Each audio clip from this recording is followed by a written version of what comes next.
আরজিকর নিরাপত্তায় আরো এক ধাপ সিআইএসএফ এর। আপনাদের জানিয়ে রাখবো, আরজিকরের নিরাপত্তায় আরো এক ধাপ সিআইএসএফ এর। এমার্জেন্সি বিল্ডিং এবং ওপিডি বিল্ডিং দুই জায়গায় বসলো ডিএফএমডি।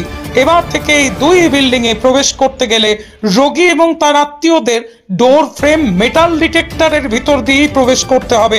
আপাতত দুই জায়গায় বসলে অন্যান্য রোগী আত্মীয়দের প্রবেশের ক্ষেত্রে বিভিন্ন বিভাগের এভাবেই নিরাপত্তা সুনিশ্চিত করবে কেন্দ্রীয় বাহিনী, এমনটাই সূত্রের খবর।